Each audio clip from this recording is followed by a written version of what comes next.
who had AIDS in the 80s and early 90s, they didn't go anywhere. I mean, some of them died, but the AIDS virus didn't go anywhere. The people that they were in contact with, they were still spreading it, and they still have it.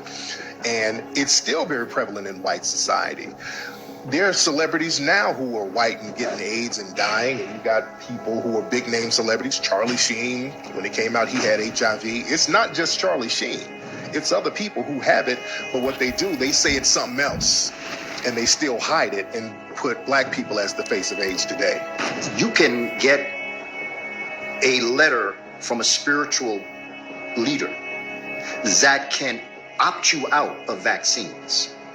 But if you're going to be in that public school system, your child will be ostracized. You'll never know it. See, I was in the system, so I know. Everything that happened in the school, they always blamed the child that wasn't vaccinated. That child became a pariah in the building. You're one of the first people to really shed light on AIDS being racialized. And one person who was talking about cures and bringing forth certain cures for AIDS was a guy named Sears Miles, the brother from back in the 80s and early 90s. A lot of his stuff was really circulating heavy on the underground circuit of LA. And this brother mysteriously died, of course, around 1995. Yeah, the Nation of Islam got in trouble for bringing Qumran from one of the African nations. I don't know if it was Ghana or Kenya, I believe. And they snatched it up as soon as I believe his name was Dr. Alim Muhammad. As soon as Dr. Alim Muhammad got into Atlanta, Georgia, they snatched it up. And remember, Atlanta is the headquarters of CDC. Do you remember when I said that when you deal with diseases, you're dealing with property that belongs to the government? Well, Qumran, that's a name of a drug. The name of drugs is also their property. In the late 70s, early 80s, they had something in Atlanta called the Atlanta Child Murders, where there were dozens of black children being found dead. Many of the children were being found in the Chattahoochee River.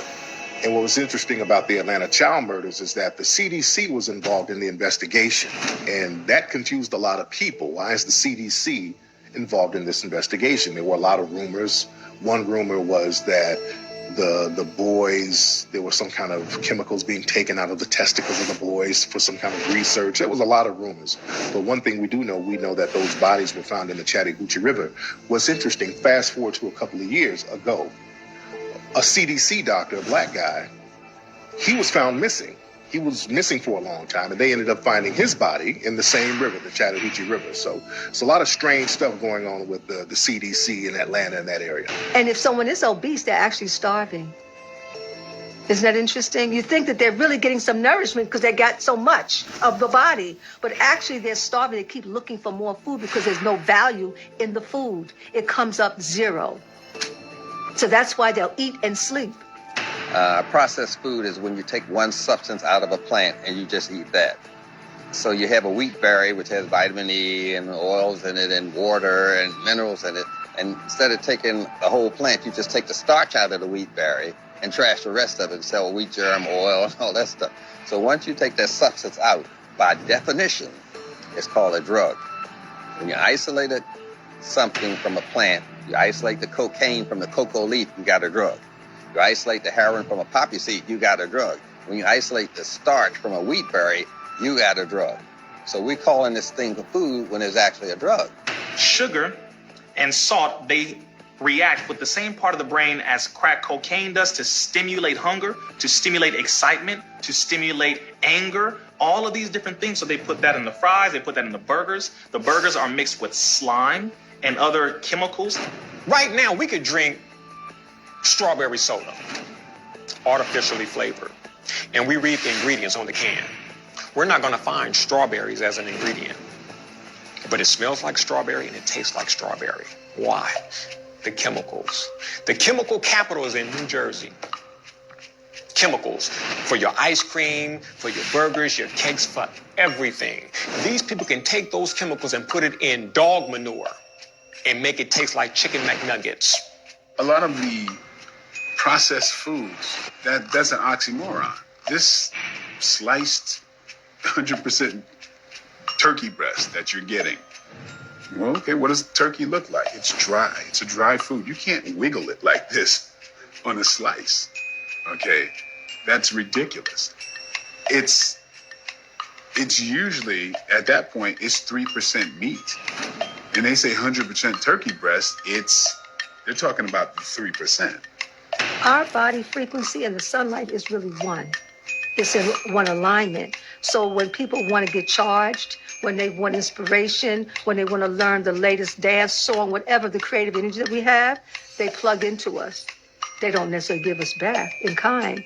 It's a lot of stealing and taking away, but we have that ability to charge any and everything with our thoughts, with a touch. That's why so many babies are raised, on a plantation. Who's raising them? Black mothers. You get sick eating processed foods. Processed foods have to be preserved. And you only preserve that which is dead.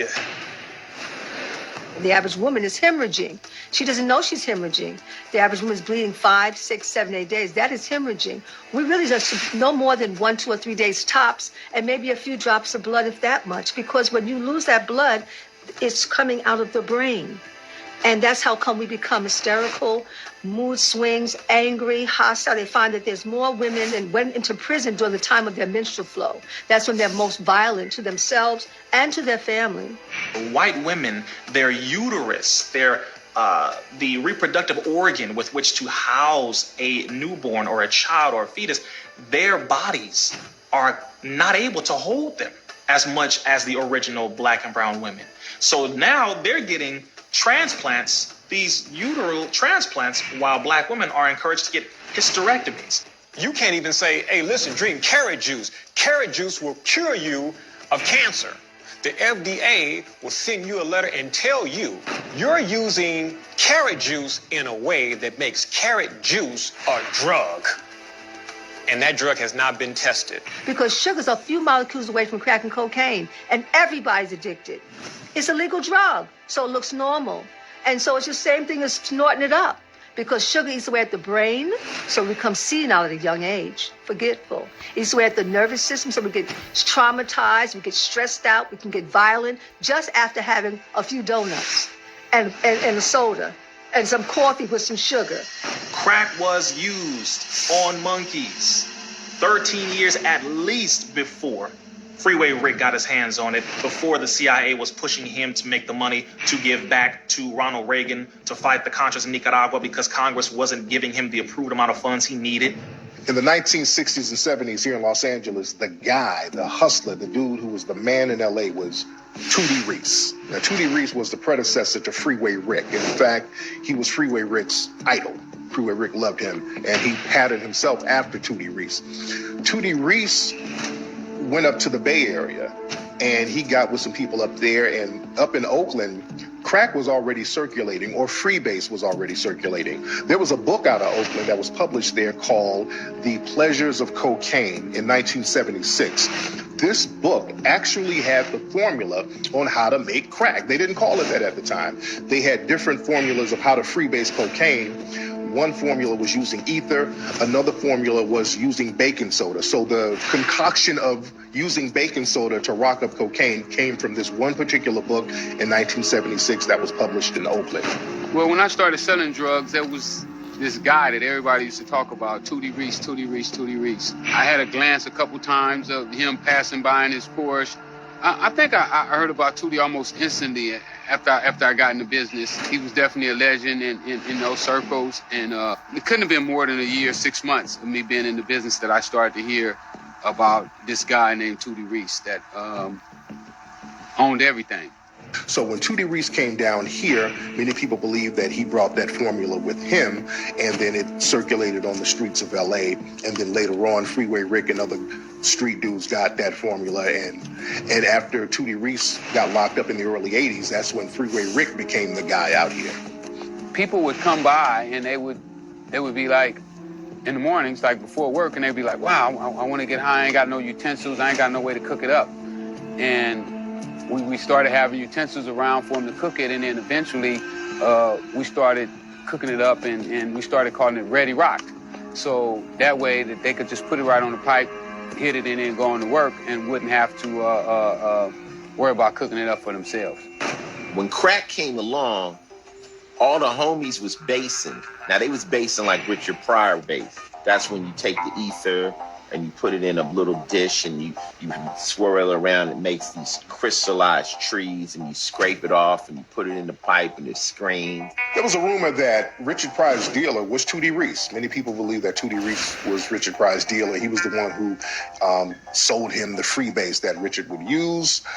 In 1980, I think it was, Richard Pryor, he burned himself up ether basing. He was using ether trying to rock up the cocaine, and ether is very dangerous.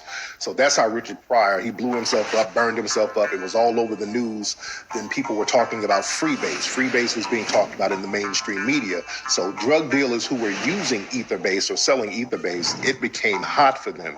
So they had to change that formula. They had to use the baking soda formula. And the baking soda formula of making rock cocaine, it was cheaper, so more people could get it, and it spread faster. So that was the correlation. And I never was a good drug dealer. When I tried to be a drug dealer, I bought a key of cocaine.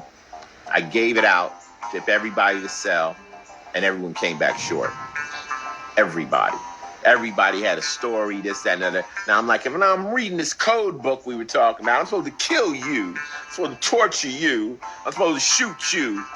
When I started, they were still ether basing when I first started, but there were guys that were starting to cook it with baking soda. The guy who first turned me on is a guy by the name of Stefan Moore. Rest in peace. He was the first one that started to teach me how to cook it with baking soda. So the legal drugs that are being used are all in the inner cities.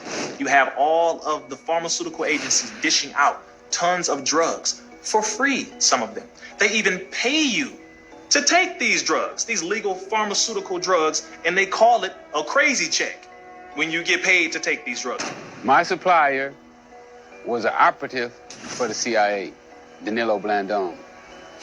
Gary Webb had been following Danilo around, trying to figure out his connections to the CIA and the Contras. Gary found me when I was downtown San Diego MCC, fighting my case, and he came in and said that he had information that he could offer us.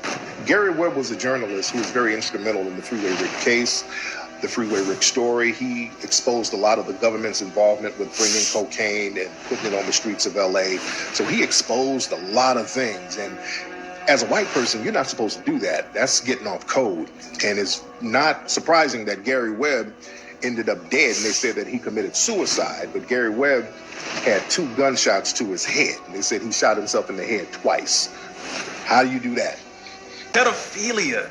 They have to normalize everything that is in their actual culture. Their actual culture. Now, I know some people might be offended by this, but pedophilia had nothing to do with the origins in Africa. It had nothing to do with Asia entirely. It had nothing to do with the origins of us as a natural, original people. In a lot of schools that they have to teach about that and letting the children talking about their transgender. Now, you know, when you're that little, when you're 5 and 6 and 7 years old, children don't know anything about sex unless they've been molested or exposed to it some kind of way. And they still don't know what to call it then, okay, if they've been traumatized or something like that. But the way it's set up now, they have laws where they have to teach that. Bobby has 2 daddies, you know. Millie has 2 mommies. They're teaching all of this stuff and putting it in our children's head, who are very imaginative. And then we saw a movement that wants to now legalize the raping of children, the molestation of the children, of physical and psychological abuse of the children being the law in the land. What is it that we're dealing with? What level of animals are we dealing with? It's happening once again from the lesbian, gay, bisexual, transsexual, queer. Now they're pushing pedophilia, but they're switching it because we know pedophilia is not accepted in civilized society, right? So what do? Well, since everybody's getting their own sexual orientation, hell, we might as well get our own. So according to the American Psychiatric Association, they have petitioned to switch pedophilia and to give it its own sexual orientation like lesbian, gay, bisexual, transsexual, queer, and straight. And so they're switching it into something called pedosexual. All you scared to death Negroes,